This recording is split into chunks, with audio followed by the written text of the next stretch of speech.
Veíamos la semana pasada la grandeza de la Santísima Virgen, que ya comprende perfectamente a su Hijo, que se une a Él de un modo que nosotros no podemos comprender, hasta el punto que la tenemos que llamar corredentora, ¿verdad? Y por eso es que llega al pie de la cruz y acompaña a su Hijo durante toda su agonía. Y hoy quisiera profundizar más en la grandeza de María. Fíjense que el cardenal Ratzinger sostuvo una entrevista a fines del siglo pasado con un alemán, no me acuerdo el nombre ahora, ¿no? Entrevista a Ratzinger creo que se llama el libro. Y este hombre, que no es católico, le envió a Ratzinger el libro para que viera si estaba bien todo lo que él ponía de la entrevista. Y Ratzinger le dijo que sí.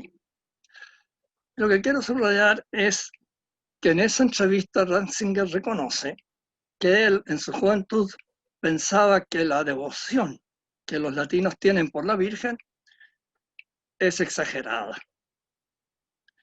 Pero ahora en Roma, ya lleva bastantes años junto a Juan Pablo II en Roma, se ha dado cuenta que tienen razón los latinos. Hay un adagio romano muy antiguo que dice de María nunquam satis. Jamás se puede decir todo lo que habría que decir de María. No importa qué pensemos nosotros, siempre nos vamos a quedar cortos. Y eso, claro, a este intelectual Ratzinger le parecía que solo podía decirse de Dios, pero no se puede decir de una persona humana. Y sin embargo reconoció que sí, que se puede decir, y que los latinos tienen toda la razón en esa devoción tan grande que sienten por la Santísima Virgen. Interesante la confesión, ¿no?, de este hombre que después fue Benedicto XVI, ¿verdad? Y ahora voy a hacer una excepción, no voy a comentar a San Juan, sino San Lucas, porque vamos a ver que la Virgen no solo es santísima, sino que también es inteligentísima. Es la inteligencia más grande que se ha dado entre los seres humanos. ¿Y cómo podemos saber esto cuando de la Virgen no sabemos casi nada, ¿no? Unas frases cortitas por aquí, otras cortitas por allá, y el Magnificat, esa expresión de júbilo que se permitió ella frente a su pariente Isabel cuando la visitó. ¿Recuerdan la escena? Pero hay una escena en que el ángel se aparece a María. Y es, de todo punto de vista, extraordinario lo que nos dice San Lucas. Es sorprendente, incomprensible. Pongámonos primero en la situación, ¿no es cierto? Tenemos una muchacha. En aquella época, en cuanto la muchacha tenía la primera regla, entonces sus padres buscaban con quién se iba a casar. Y venía, una vez que se ponían de acuerdo los padres, el desposorio, como quien dice, el compromiso. Curiosamente, la palabra que usa el evangelista vale lo mismo para decir matrimonio o desposorio. Pero en Judea se distinguían los dos momentos, ¿no? El matrimonio consistía en que la novia se fuese a vivir a la casa del novio. Y el desposorio consistía en el compromiso, en que ambos se aceptaban el uno al otro. Y realmente en el desposorio ya se podía consumar el matrimonio, aunque no hubiese todavía llevado el novio a la novia a la nueva casa donde iban a vivir. Es bien curiosa esta costumbre, ¿no? Entonces, ¿qué edad tenía María en ese momento? Se dice que hay mujeres que tienen la primera regla a los 12 años, 13 años, 14 años, ¿verdad? A los 15 ya todas han tenido. De modo que pensamos en una muchachita de 13 o 14 años, ¿se dan cuenta? Recién en primero medio diríamos, ¿no?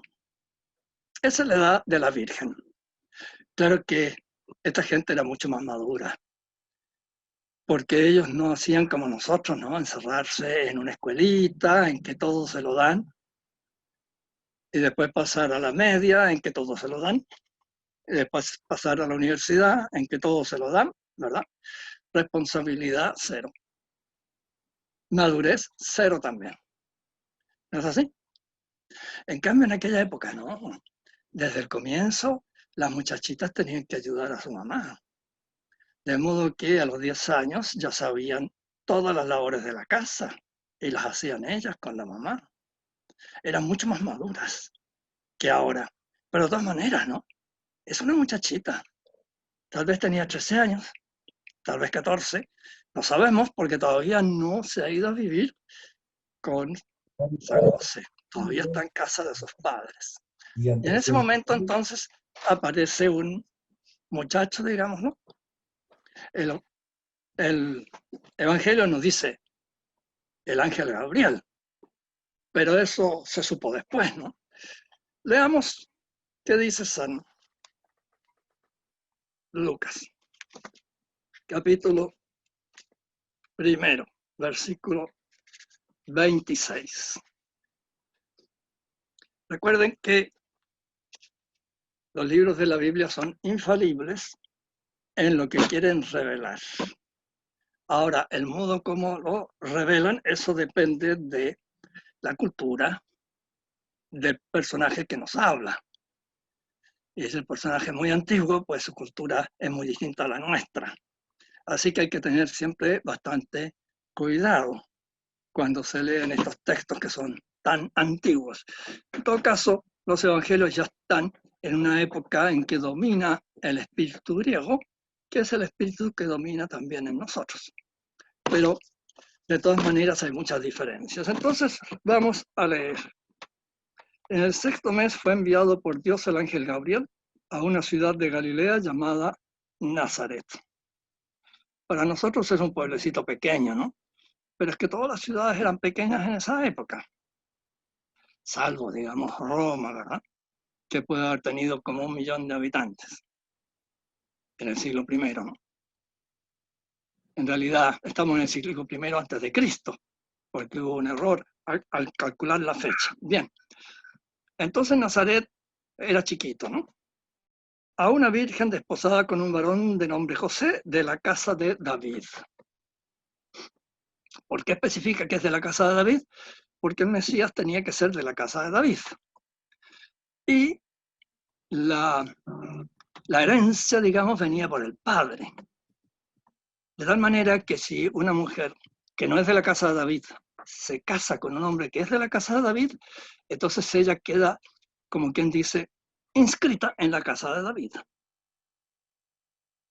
Fíjense que entre los romanos, entre los griegos, cuando la mujer se casaba, cambiaba sus dioses, porque pasaba a tener los dioses del marido, ya no los dioses de sus padres. A ese extremo llegaban las costumbres en aquella época, ¿no? Y por eso, cuando dan la genealogía de Jesús, los 2 evangelistas que lo dan, terminan en San José, no en María, porque legalmente es José el que le da el carácter de ser miembro de la casa de David. Ahora, por tradición, se dice que también María era de la misma casa. Es muy posible, claro, no hay ninguna dificultad. Pero lo importante es que el marido, que es el que da legalmente a qué casa pertenece el hijo, era de la casa de David. Muy bien, entrando el ángel donde ella estaba, dijo, salve llena de gracia, el Señor es contigo. Ella se turbó por estas palabras y pensaba qué podría significar este saludo. En realidad, era muy complicada en aquella época las costumbres que exigían una serie de rodeos antes de comenzar a conversar, ¿no? Y en cambio aquí llega directamente el ángel y con un saludo bastante distinto. Salve llena de gracias, el Señor es contigo. Pues, ¿qué puede significar eso de llena de gracia?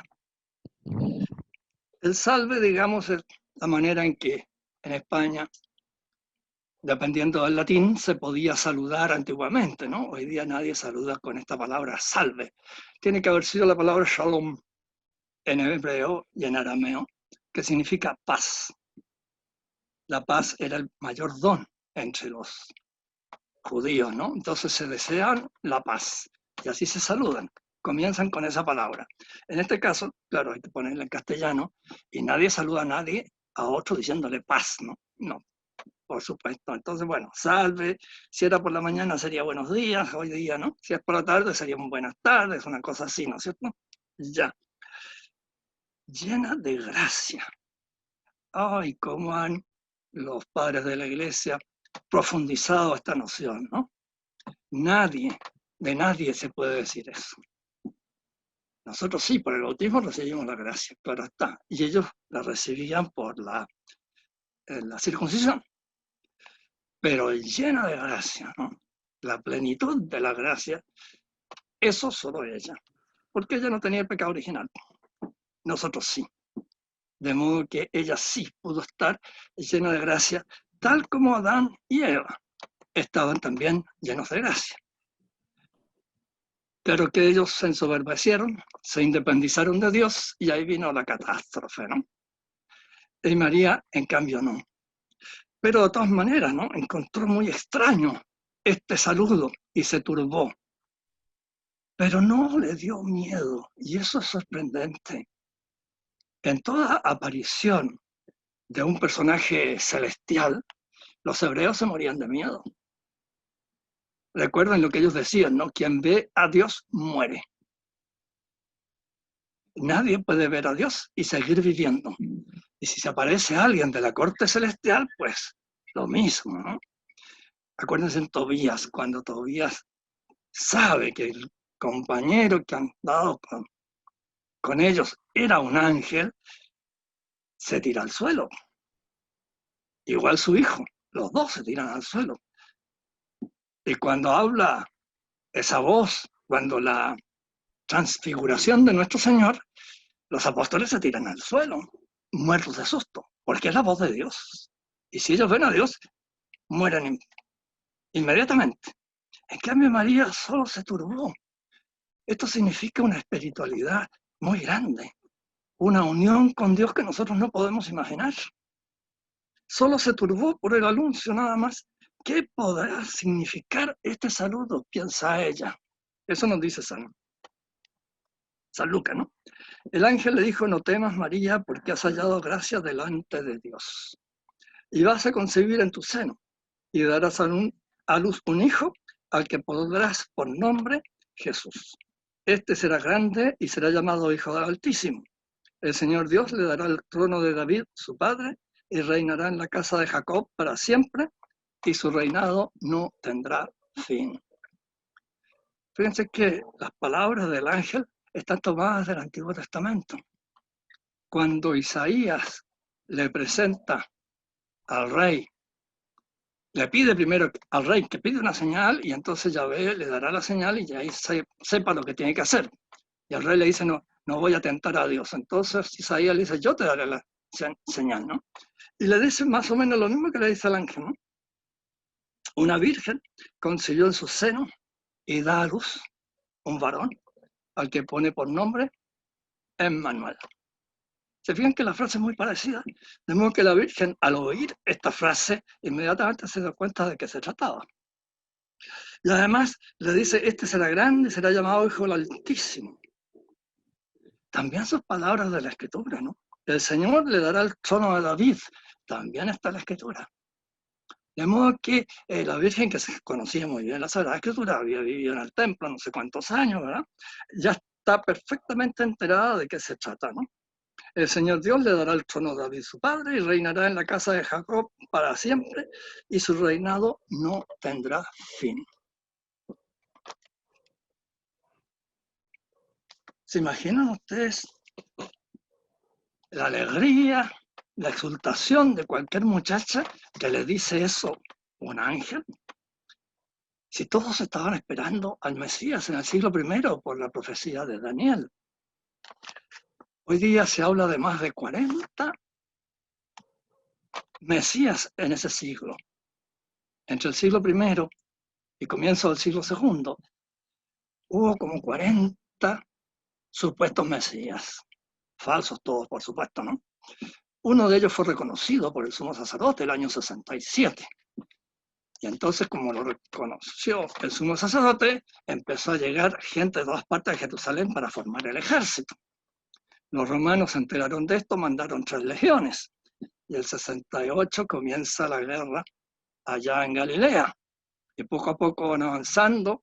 Estas legiones fueron 2 al comienzo, la tercera llegó atrasada, y sitian Jerusalén. Y el año 70 arrasan con Jerusalén.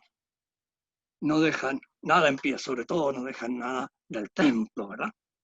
Y Tito, cuando vuelve a Roma, en la columna de Roma está, si ustedes van a Roma, vayan a ver esa columna y van a ver la historia de Tito. Y en una parte aparece el gran candelabro de 7 brazos del templo de Jerusalén y el arca de Noé, digo, el arca de la alianza, también, ¿no? Porque eran los trofeos que se llevó de Jerusalén. Así que de Jerusalén no quedó nada. Pues bien, ¿cuál es la respuesta de la Virgen? ¿Cómo será esto? Pues no conozco varón. ¿Cómo es posible que le haga una objeción la Virgen al ángel? Eso nadie se atrevía, ¿no? Además, esta niñita de 13 años, o 14 a lo más, ¿no? ¿Y por qué le dice eso? ¿Cómo será esto? Pues yo no conozco varón. Ella ya estaba casada, digamos, ¿no? Esta expresión conocer varón o conocer mujer era la manera en que la escritura siempre se refiere a la relación conyugal, ¿no? Entonces Adán conoció a Eva y esta concibió, engendró un hijo. ¿Se fijan? Y siempre dice la Biblia así. Entonces es obvio lo que está respondiendo ella. ¿Esto qué significa? Que ella tiene voto de virginidad, igual que José. ¿Y dónde sale esto? Existía en aquella época una secta que a partir de 1946 se empezó a conocer mejor.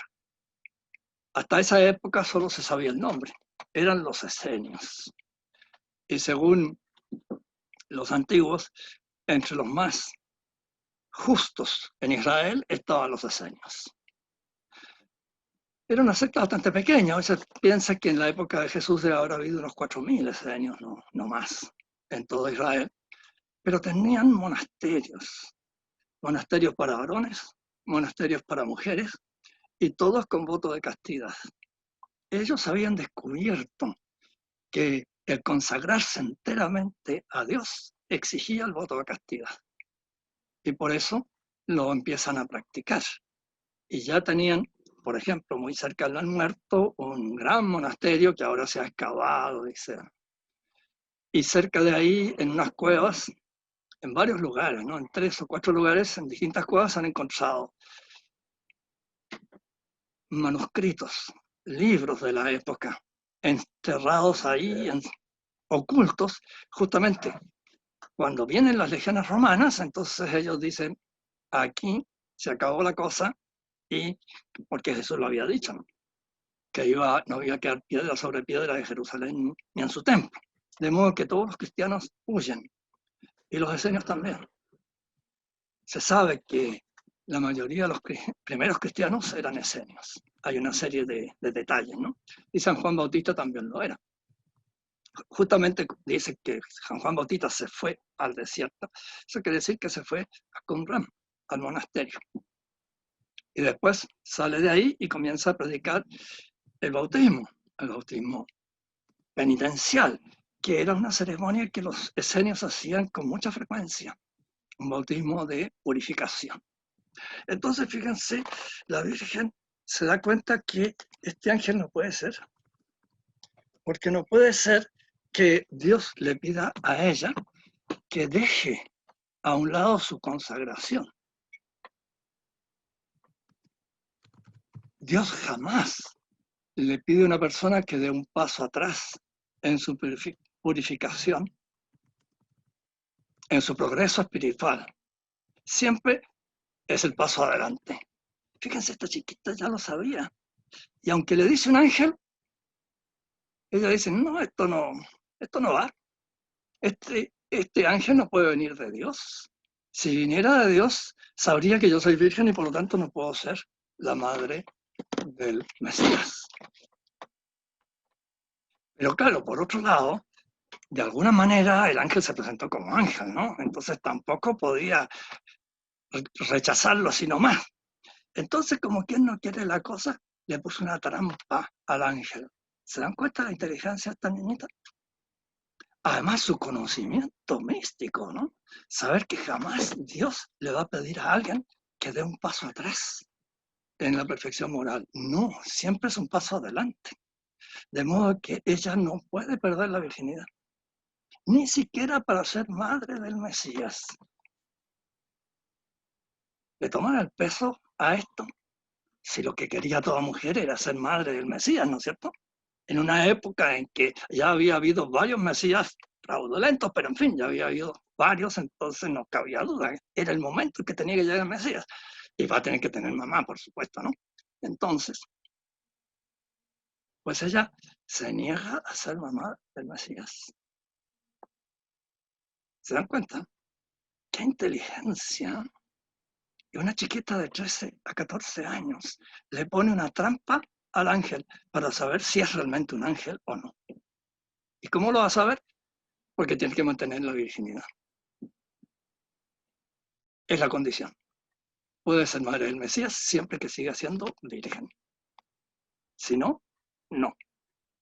Increíble, ¿no? Y el ángel entonces le va a responder: el Espíritu Santo vendrá sobre ti, y el poder del Altísimo te cubrirá con su sombra. Por lo cual lo que nacerá de ti, santo, se llamará Hijo de Dios. Entonces, no hay participación de San José, sino directamente de Dios mismo. Dios la va a fecundar. Una de las maneras que se llamaba a Dios era esta, Espíritu Santo. Todavía no se conocía que eran 3 personas, ¿no? Pero Dios se consideraba un Espíritu Santo. De modo que en el primer, ¿cómo se llama? En el primer texto del Génesis ya habla, ¿no? Dios creó primero el cielo y la tierra, ¿no? Pero la tierra estaba oscura y vacía, más el Espíritu de Dios planeaba sobre las aguas, ¿no? El Espíritu de Dios. Pero no es la tercera persona, no es una manera de referirse a Dios nada más. Entonces, el Espíritu de Dios, del Altísimo, esto de llamarlo el Altísimo era típico, porque la palabra Dios nadie se atrevía, sobre todo la palabra Yahvé, nadie se atrevía a pronunciarla en el siglo I. Es muy curioso. En la Biblia, los primeros libros hablan mucho de Yahvé, los últimos no. Y en la época de Jesús, el nombre de Yahvé nadie se atrevía a pronunciarlo, entonces se hablaba del Altísimo, ¿no? Entonces, dice acá, ¿no? Será llamado Hijo del Altísimo. El Señor Dios le dará el trono de David, su padre, y reinará en la casa de Jacob para siempre, y su reinado no tendrá fin. Bien, el Espíritu Santo vendrá sobre ti, y el poder del Altísimo te cubrirá con su sombra, por lo cual lo que nacerá de ti será llamado Hijo de Dios. Y has de saber que Isabel, tu pariente, también ha concebido un hijo en su vejez, y ya está en el 6º mes, en la que llamaban estéril, porque para Dios nada hay imposible. Entonces, ustedes se imaginan que la Virgen habrá dado un salto de alegría, ¿no? Imagínense, mantener la virginidad, la consagración entera a Dios y además ser madre del Mesías. Pues no. La santidad de la Virgen no podemos nosotros medirla, pero aquí tenemos un reflejo. ¿Qué dice la Virgen? Dijo entonces María: he aquí la esclava del Señor, hágase en mí según tu palabra. En vez de decir, digo, ayuno, ¿cierto? Y salir, pero feliz a contarle a San José, a sus padres, oigan, viene el Mesías, y lo tengo ya aquí, en mi seno. Nada. Fíjense lo que dice, he aquí la esclava del Señor. En una época en que haya esclavitud, es cosa seria decir, yo soy esclavo. Y ella se declara esclava. Después en el Magnificat, cuando muestre su alegría, va a decir, porque Dios fijó sus ojos en la bajeza de la esclava. La misma expresión. Ella se siente esclava de Dios. Y por lo tanto, no tiene derecho a nada. Los esclavos no tenían derecho a nada en aquella época. Si los amos tenían hasta poder de dar muerte a los esclavos. Se aconsejaba, cuando se ponga viejo el esclavo, abandónalo, bótalo. El consejo que daban los romanos. Y ella se siente esclava. Hágase en mí según tu palabra. Y después no le dice nada a nadie. Esto es lo más increíble, ¿no? Se queda callada. Qué inteligencia la Virgen, ¿no? Le pone la trampa al ángel. Pero después comprende que si el ángel le ha dicho esto calladito, entonces ella tiene que quedarse callada. Dios sabrá cómo lo dé a conocer. Dios sabrá cómo va a seguir la historia. Ella no, ella es esclava. Ella no tiene que hablar. Los esclavos no hablan. A menos que el amo le exija que hablen. Silencio. Ella es esclava, por lo tanto, ella se queda en silencio. Y solamente va a hablar cuando sepa que Isabel ya lo sabe. ¿Se acuerdan? Cuando llega a la casa de Isabel, Isabel dice, que la madre de mi Señor venga a verme. Para nosotros la palabra Señor como que no vale nada, ¿no? Mire, lo llamó un Señor, le dicen a uno. No, Señor significa amo, Señor significa dueño. En aquella época, los griegos solo llamaban Kyrios al rey. Nadie más era Kyrios, nadie más era Señor. Así que declarar a alguien Señor era declararlo amo de uno mismo, ¿no? Y eso es lo que le dice Isabel a la Virgen, la madre de mi Señor. Entonces ella comprende, Isabel sabe, ha sido también iluminada y ahí expresa su alegría, pero también, ¿no? Con esa marca de la grande santidad de ella. Ella es la esclava, nada más que la esclava, porque miró la bajeza de su esclava. Hizo cosas grandes en mí, el Señor. Increíble, ¿no? Ahí vemos la santidad de María cómo supera a la de cualquier hombre. Es increíble todas estas pequeñas frases, estos pequeños detalles que conocemos de la Virgen. Qué lástima que no conozcamos más, ¿no? Después en los Hechos de los Apóstoles solo se dice que está presente la Virgen, pero no se dice nada más. Es una lástima, ¿no? Nos encantaría conocer más. ¿Qué conocimiento tenía ella de Jesucristo? Ya lo vimos en el milagro de las bodas de Caná. Sabe perfectamente que Jesús puede solucionar el problema del vino que se acabó. O sea, hacer un milagro, porque ¿qué otra manera iba a haber? La única manera que nadie se da cuenta, ¿no? Esa era la idea. Para que no pasaran el bochorno esa familia. Porque si él va y compra vino y llega después, ¿no? Bueno, todo el mundo se da cuenta. Y no, lo hace de esa manera tan callada, ¿no? Llena con agua las sidrias esas que se convierten en vino. Y todo esto porque la Virgen se lo pidió. Así que nos damos cuenta que la Virgen no solo era santísima, sino que también inteligentísima. Fíjense qué madre tenemos, ¿no? Y ya desde esa misma época, en los evangelios apócrifos se ve la devoción a María, cosa que los protestantes niegan, pero se ve. Fíjense que en este bodas de Caná, que leímos la semana pasada, el evangelio dice, este fue el primer milagro que hizo Jesús. ¿Se acuerdan?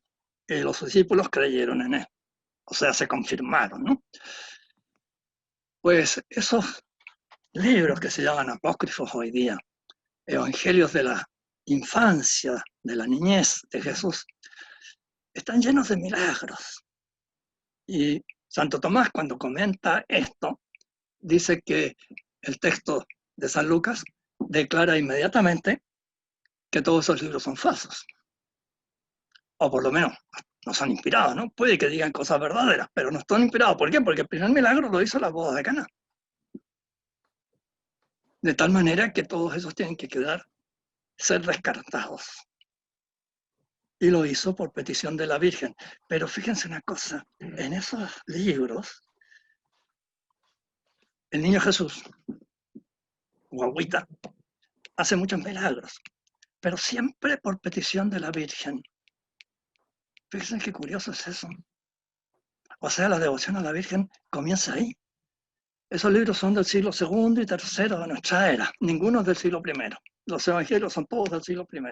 Estos otros no, son, digamos, novelas que inventa alguien por ahí, por allá, pero que algunos creyeron que eran también libros inspirados y por lo tanto los obispos tuvieron que determinar cuál sí y cuál no. Algunos milagros son de miedo, ¿no? Que obviamente no puede ser. Imagínense que uno de esos libros cuenta que va Jesús caminando por Nazaret y viene corriendo un niño y se choca con él y lo tira al suelo. Se levanta furioso Jesús y lo convierte en piedra. Y la mamá del niñito ese, que ve esto, sale espantada, ¿no? Corriendo y va donde María y le dice, mira lo que tu hijo le ha hecho a mi hijo. Y entonces María sale corriendo también y le dice a Jesús, pero ¿cómo has podido hacer esto? Entonces Jesús le dice, es que me ha faltado el respeto a mí, hijo de Dios. Claro, la dignidad, ¿no? Pero la Virgen le ruega y entonces él, bueno, porque me lo pides tú, y le devuelve su forma natural al niño. Usted comprende que eso no puede haber pasado, ¿no? Pero, ¿qué mentalidad tenían los antiguos para inventar un milagro así? Otros, en cambio, son más simpáticos, ¿no? Jesús en una acequia empieza a hacer unos pajaritos de barro y después los sopla y salen volando. Bueno, simpático, ¿no es cierto? Y hay otros más increíbles todavía. En la huida de Egipto, bueno, son una serie de milagros, ¿no? Toda la huida de Egipto. El niño tiene meses nada más y va con María y José. Y al llegar a una ciudad en Egipto se encuentran con 3 mujeres que vienen llorando, la mamá y sus 2 hijas. Entonces se detienen ahí. Y bueno, ellos se habían encontrado con una niñita esclava que les ayudó, que se les juntó, que era egipcia esta niñita, pero también sabía arameo y entonces se podían entender con ella. Entonces esta niña, esta esclava, entre comillas, de José y María que se les juntó en el camino, les pregunta por qué vienen llorando y dicen que vienen del cementerio porque hace muy poco murió su papá y lo han enterrado y ellos van a visitarlo, pero la mayor pena que tienen es que el único varón de la familia, el hijo del papá, el único varón, un mago lo convirtió en burro. Así que doble tragedia, imagínense, se murió el papá y además el hermano se ha convertido en burro. Entonces invitan a José María a ir a su casa. Entran a la casa y ahí en la sala estaba el burro, que era el hermano, ¿no? Entonces la Virgen le dice a la mamá del burro, tráeme agua para lavar a mi niño. Y le traen el agua, ¿no? Y lava a ella al niño en el agua y después le dice a la mamá, laven al burro con esta agua. Lavan al burro con esa agua y recupera su forma humana. Fantástico el milagro, ¿verdad? Ahora, lo difícil es creer que un mago pueda convertir a una persona en un burro, ¿no es cierto? Pero en fin, el milagro es sensacional. Pero fíjense quién lo hace. Por supuesto, Jesús, ¿no? Pero todo por iniciativa de María. ¿Se dan cuenta de la devoción a la Virgen? Ya en estos cuentos, ¿no? En estos, ¿cómo se llama? Evangelios que son escritos en el siglo II y III. Ya María tiene un lugar absolutamente especial. Por eso nos da mucha pena a nosotros que los protestantes no tengan devoción a María. Es una lástima, ¿no?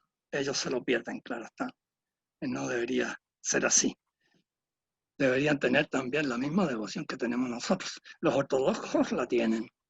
Cuando Pío XII proclamó el dogma de la Asunción de María, el patriarca de Atenas le mandó una felicitación por haber proclamado ese dogma, porque ellos siempre han creído. Ellos hablan no de la muerte de María, sino de la dormición. Y luego, claro, se levanta y se va al cielo. La Asunción de María. El obispo de Roma lo imponga como un dogma, les pareció estupendo a estos ortodoxos. Es mucha la devoción a María entre los ortodoxos, pero entre los protestantes no. Es una lástima, ¿no? Ellos se lo pierden. Así que en este día que celebramos el cumpleaños de la Virgen, es bueno que pensemos en lo grande que es ella, en una sabiduría sobrenatural, por supuesto, una inteligencia que no está manchada como la nuestra, no está debilitada como la nuestra, y con una experiencia de Dios muy superior a la nuestra. Imagínense, tiene 13 o 14 años en este momento que estamos hablando, ¿no? Y luego ya lo vemos en el Calvario y eso, tranquila. Cuando anunciaron la pasión de Mel Gibson, ¿se acuerdan la película esa? Yo dije, ¿cómo va a tratar a la Santísima Virgen? Vamos a ver. Y la trató muy bien. ¿Se fijan lo serena que está la Virgen en toda la pasión? Completamente serena. Y hay una imagen sorprendente. Está Jesús en una mazmorra abajo, en subterráneo, digamos, y arriba está la Virgen. Y se ve que están unidos los dos, porque están como quien dice en la vertical, ¿no? Jesús abajo y la Virgen arriba. La Virgen recogiendo la sangre que ha quedado en el suelo, ¿verdad? Después de la flagelación, según esto lo dice ¿cómo se llama esta mujer alemana que tuvo estas visiones? ¿Cómo?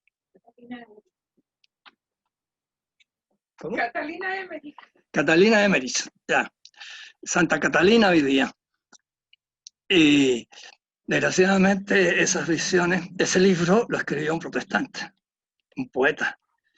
Y hay algunas cosas que hacen dudar de que los haya dicho Catalina y que a lo mejor es interpretación de este poeta, que es un luterano.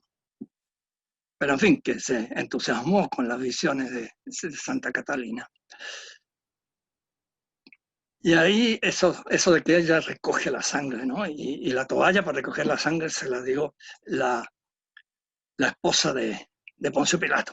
Todo eso no está en el Evangelio y vaya a saber uno si es exacto, pero por acaso no importa. Lo que sí quiero subrayar es esa unión que hay entre la Virgen y su Hijo, que es una unión realmente total, ¿no? Y por eso esperamos. El próximo dogma tiene que ser mediadora de todas las gracias, o corredentora, como quieran llamarlo, ¿no? Que en el fondo es lo mismo. Y ya se ve desde el comienzo del cristianismo esta separación de la Virgen María respecto a todos los demás. Ahora, cuando esto se hizo muy notorio, fue en la Edad Media. Sobre todo San Bernardo, ¿no? San Bernardo fue un devoto extraordinario de la Virgen María. Y ahí, y a partir de él, digamos, se hace cada vez más notoria. No es que antes no la hubiera, ¿no? Pero se hace más notoria a partir de él la devoción a María. En San Agustín no encontramos nada sobre María. Casi nada. Ahí no se nota, es curioso. Pero en San Bernardo sí. Y mucho. Bien, entonces, volvemos a San Juan. Nos queda todavía un poquito, ¿verdad? Y leamos lo que viene después de las bodas de Caná. Estamos en el capítulo 2, versículo 12. Después de esto, bajó él a Cafarnaúm con su madre, sus hermanos y sus discípulos, y allí permanecieron no muchos días. Curioso esto que vaya con su madre. Claro, su madre ya no tiene marido, entonces lo mejor es que siga con su hijo. Pero después no se la menciona. Pero eso no significa que no siga con su hijo, ¿no? Cafarnaúm es una gran ciudad para la época, ¿no es cierto? Y no quedó nada de ella. Y Jesús lo anunció. Y fue, como quien dice, el lugar donde los 3 años de vida pública, el lugar donde más estuvo Jesús fue Cafarnaúm. Se instaló en Cafarnaúm. No sabemos en qué casa, con quién, no sabemos nada, pero sí sabemos que fue, como quien dice, su cuartel general. Y de ahí salía para recorrer distintas partes y luego ahí volvía y ahí iba a llamar a los apóstoles, a varios de ellos.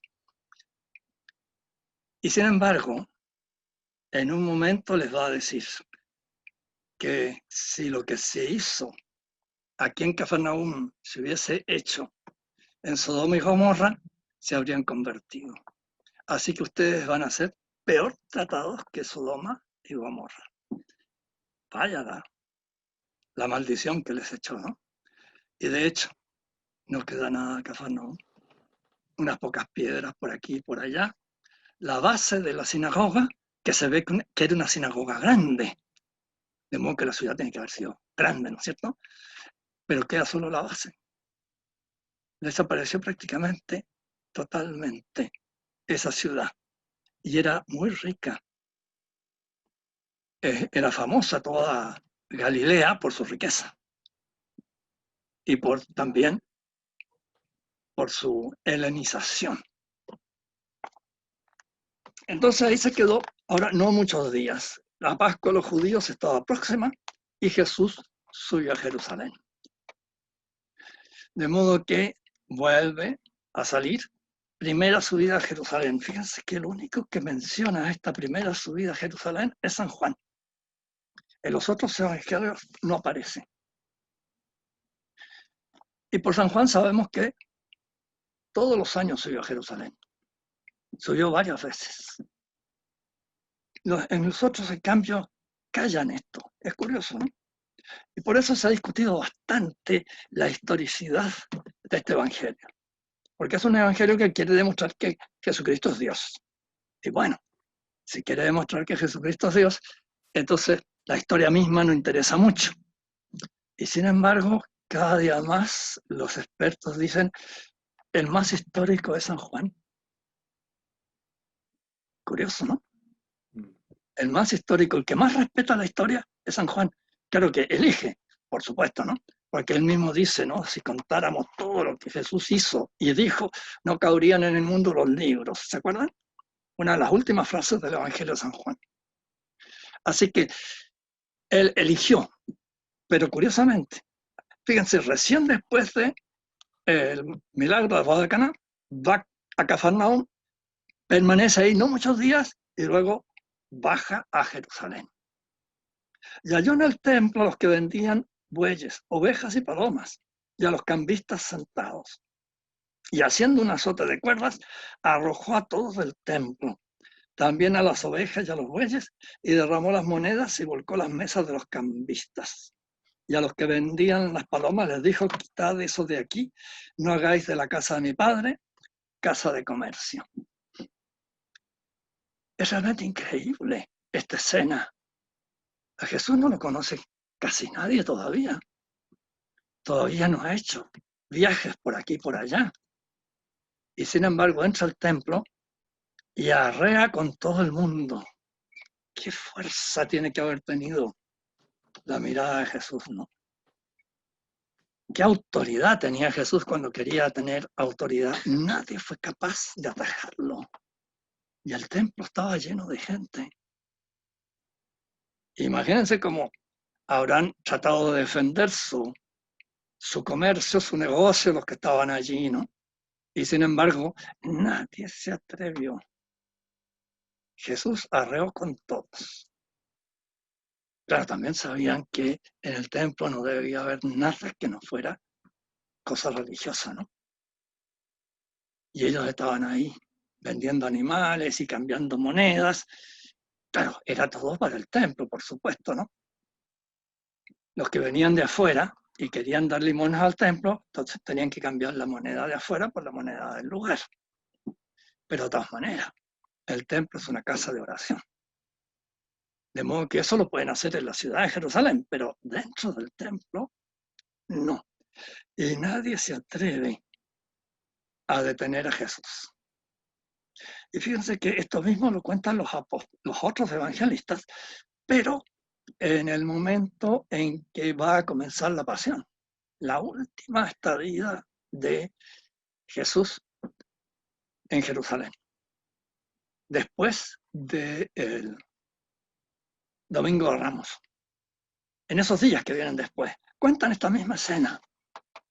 Y de ahí que muchos piensan que tiene que haber habido 2 veces la misma escena, ¿no? Pero otros dicen que no. Entonces, ¿quién tiene razón? ¿San Juan o los otros evangelistas? Da la impresión que San Juan. Los otros evangelistas la pusieron después, porque acuérdense que ellos son historiadores, pero no a la moderna, ¿no? Es decir, nosotros queremos que se respete absolutamente que esta cosa empezó a las 5 de la tarde, ¿no? Y tiene que ser las 5 de la tarde. A ellos todo eso les importaba bien poco, ¿no? Recuerden que la historia se estudiaba no como nosotros, un texto que nos va explicando todo lo que pasó en el siglo XVIII en Chile, por ejemplo. No, ellos eran res gestae, o sea, las hazañas realizadas por tal o cual persona. De modo que no tienen ellos este prurito que tenemos nosotros de que la narración sea como exacta, ¿no? Tal cual las cosas sucedieron, en el minuto en que sucedieron, ellos no. Tienen otra visión de la historia. Así que es posible que haya sido una sola vez esta escena y que San Juan tenga razón. Fue al comienzo, antes de ser tan conocido como lo fue después. Entonces, sigue el texto, se acordaron sus discípulos de que está escrito, el celo de tu casa me devora. Claro, una persona que realmente quiere que la casa de Dios sea solamente casa de oración, no puede aceptar que haya un comercio ahí. Y fíjense que esto llama la atención, ¿no? En muchas iglesias, en otras partes he visto yo, a la entrada de la iglesia están vendiendo libros piadosos y todo lo demás, ¿no? Y siempre me ha llamado la atención. No sé si Jesús agarraría un látigo y echaría para afuera a todos esos, ¿no? ¿Qué están vendiendo libros dentro de la iglesia? Si la iglesia es casa de oración, ¿no? No es casa de comercio. Los judíos le dijeron, fíjense que San Juan, siempre que dice los judíos, está hablando de los enemigos de Cristo. Si no, dice israelitas, u otra cosa, ¿no? Pero judíos, fariseos, saduceos, son enemigos de Cristo. Los judíos le dijeron, ¿qué señal nos muestras para obrar así? Vaya pregunta, ¿no? Jesús les respondió, destruid este templo y en 3 días lo levantaré. Curiosa frase, ¿no? Fíjense que después van a acusar a Jesús de querer destruir el templo por esta frase. Pero al mismo tiempo le van a pedir a Poncio Pilato que ponga guardias en la tumba porque éste dijo que iba a resucitar al 3er día. O sea, comprendieron perfectamente la frase de Jesús, ¿no? Cuando dijo, este templo debe haber señalado su pecho, me imagino yo, ¿no? Con la mano, destruid este templo y yo lo levantaré en 3 días. Y ellos entendieron perfectamente lo que estaba diciendo Jesús. Pero claro, ya están en contra de Jesús, ¿no? Ya estuvieron en contra de San Juan Bautista, aunque no se atreven a reconocerlo abiertamente porque el pueblo adoraba a San Juan Bautista, ¿no? El gran profeta. Hacía más de 500 años que no había un profeta en Israel. Y ahora hay una. Juan Bautista, así que imagínense la impresión que produjo.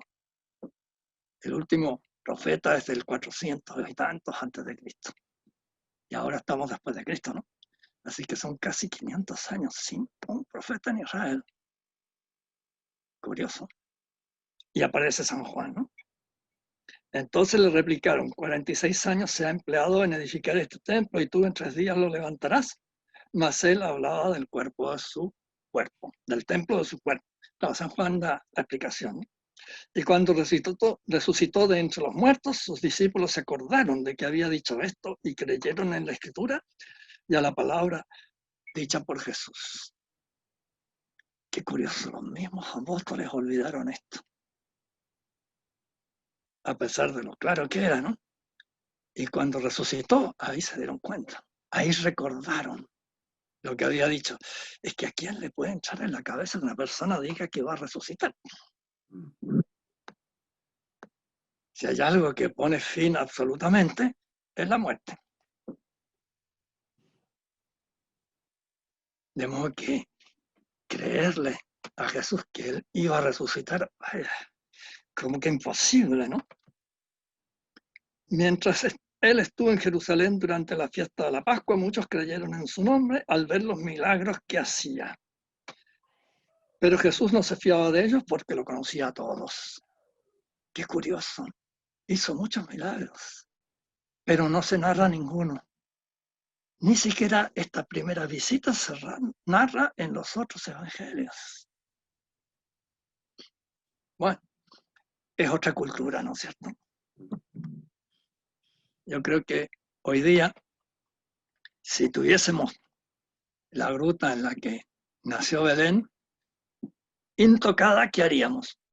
Pues rodearla para que no la toque nadie, ¿no es cierto? Y conservarla tal cual. Pero ¿qué hicieron los romanos? Levantaron una iglesia ahí y desapareció todo. En el Monte Calvario, ¿qué hicieron? Levantaron una iglesia y desapareció todo. Entonces, nosotros, se fijan en el distinto criterio, nosotros queremos conservar todo tal cual, idéntico. Ellos no. Ellos quieren glorificar a Dios y por lo tanto levantan el templo allí donde Dios murió. Y tanto es así que a uno le dicen ahí fue donde está la cruz y ahí fue donde lo enterraron. Nada que ver, porque el emperador, ¿quién fue? Adriano me parece que fue, hizo volar toda la punta del cerrito ese, cosa de crear una explanada e hizo un templo a Júpiter. De tal manera que desapareció la cima, donde estaban las cruces. Pero a uno le dicen, ahí está, bueno, será. Lo mismo que le muestran la casa, la habitación del cenáculo, pero uno la mira y es gótica. ¿Cómo así? No, si no quedó nada de Jerusalén, absolutamente nada. Salvo la Torre Antonia, donde se puso el comandante en jefe, por así decirlo, ¿no? De las tropas en toda Galilea y en toda Judea y Samaria, toda esa zona, la Palestina, ¿no? Entonces, el centurión a cargo de toda esa compañía se instaló ahí, que fue lo único de Jerusalén que quedó. Y todo el resto se destruyó. Bueno, las murallas algo quedaron, ¿no? No había para qué demolerlas.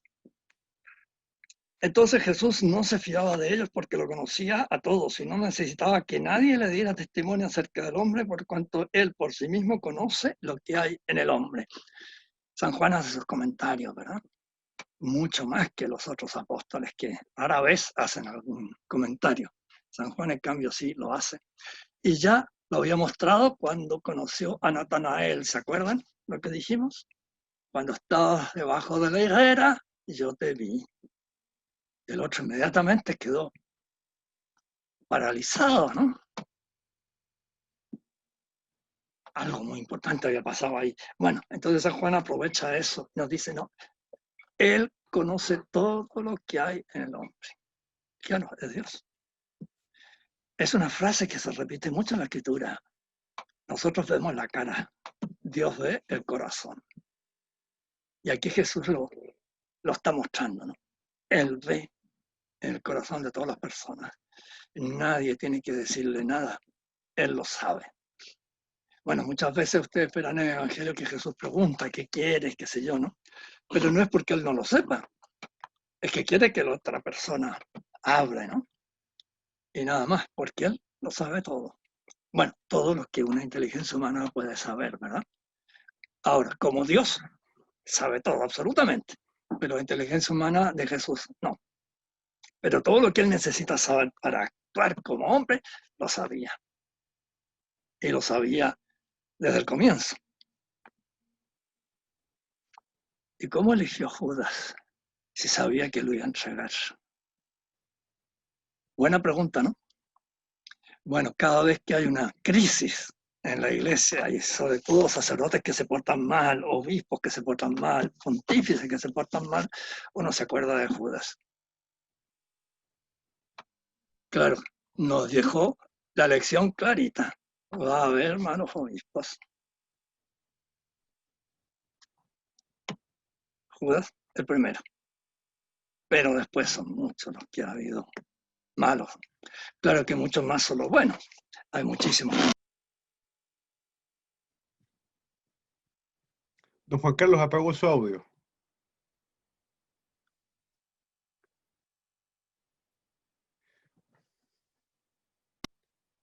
Ya. Ahí sí, ahí volvió. Los malos obispos no nos deben hacer perder la fe, ni mucho menos, ¿no? ¿Se acuerdan lo que dice? El reino de Dios es como una red que atrae muchos peces, buenos y malos. Los sacan a la orilla, se escogen los buenos y se botan los malos. Está claro, ¿no? Y si pensamos en la historia de Israel, fíjense ustedes que de todos los reyes de Israel, después de Salomón, libros de los reyes, solo 2 son considerados buenos reyes. Todos los demás, malos. Y tan malos que Dios suprimió a Israel, el reino del norte, y luego suprimió a Judá, el reino del sur, y permitió la demolición del templo. No quedó nada del templo de Salomón, por lo mal que se habían portado los judíos. Capaz que a nosotros nos pase lo mismo, ¿no? No sabemos. Claro que quedó un resto y de ese resto va a salir el Mesías. Bien, estamos en la hora hace rato. Uy, Sí. perdonen, pero no hay que pasarse en la hora, ¿no? No se preocupe. Comenzar a tiempo y terminar a tiempo. Don Juan Es el Carlos, compromiso, ¿verdad? hay una Gracias sola por la pregunta. clase. Gracias a ustedes por tener tanta paciencia. No, gracias a usted por enseñarnos lo que no sabemos. No, no se permite, por favor, disculpe, no puede haber diálogo, porque, por favor, gracias. Don Juan Carlos, hay una sola pregunta que quedó en el tintero por hacer, Ya, que dice, si María mantuvo siempre su santidad, porque aún siendo tentada, como el resto de los hombres o los ángeles, nunca pecó, o bien Dios la preservó incluso del mero hecho de ser tentada. es difícil saber si hubo tentaciones, ¿no? Lo más probable es que sí. Pero lo que sí la Iglesia siempre ha sostenido es que jamás hubo ninguna falta, ni siquiera imperfección moral en la vida de la Virgen María. Y realmente estos textos que hemos visto hoy revelan, ¿no? Una grandeza realmente impresionante y una como con naturalidad con lo sobrenatural, ¿no? No asustarse cuando se enfrenta con el ángel, sino que tranquilamente, ¿no? ¿Y cómo será esto? Como si estuviera hablando con el vecino, pero estaba hablando con un ángel. Vaya. Que con naturalidad, con lo sobrenatural tenía ella. Fantástica, ¿no? Y luego callar esto es increíble. Si hay algo que les cuesta a las mujeres es callarse algo, ¿no es cierto? Algo que sea realmente importante, ¿verdad que sí? Pues ella se lo calló, no lo dijo ni a José. Y vio a José tremendamente preocupado, porque ella va a ver a su pariente, vuelve y José nota que está embarazada. Estuvo 3 meses fuera y vuelve embarazada. ¿Qué pasó? es para sospechar, ¿no? Pero San José también es muy grande y no quiere que se vaya a pensar mal. Fíjese que si él la denuncia, la matan lapidada por adúltera, porque ella estaba comprometida con José. Entonces, para que no pase eso, José decide irse y quedar él como un canalla. Embarazó a la chiquilla y se fue. ¡Qué canalla, José!, ¿no? Prefiere eso. Claro, él tenía un conocimiento también muy grande de lo sobrenatural, ¿no? Era de una pureza extraordinaria. Entonces no entendía lo que pasaba con María. Y María no le dice nada. Pero tiene que haber visto la preocupación de José. La perturbación de José tiene que haberla visto. Pero ella es esclava, ella no puede hablar. Tiene que hablar el Señor. Perfecto. Y él habló, claro. En un sueño se comunicó con San José. Perfecto. Bueno, entonces continuamos la próxima Sí, semana, ¿verdad? muchas gracias, don Juan Carlos, y por supuesto, muchas gracias a todos ustedes. Como siempre, es un profundo agrado. Solamente 2 detalles. El primero, que conocemos de buena fuente a propósito de que Mel Gibson, de la película La Pasión de Mel Gibson, que el padre de Mel Gibson era muy amigo del cardenal Siri. Así Así. que, sí, así que la fuente no la puedo decir, pero la sé de una fuente bastante fidedigna. Así que por ahí seguramente hay esa fidelidad a la pasión. Y también en otra película, del Teco Mussolini, hay una escena muy conmovedora al final donde una pintora resguarda el fresco que hay en San Gimignano de la Dormición de la Virgen. Me acordé de esas 2 cosas a propósito de lo que usted señaló, así que por si, Claro. para atentar el interés, por supuesto, de todos. Así que, como siempre, muchísimas gracias, muchas gracias, profesor, y nos veremos, si Dios lo dispone, el próximo martes a las 19 horas, como siempre. Muchas gracias. Muchas gracias.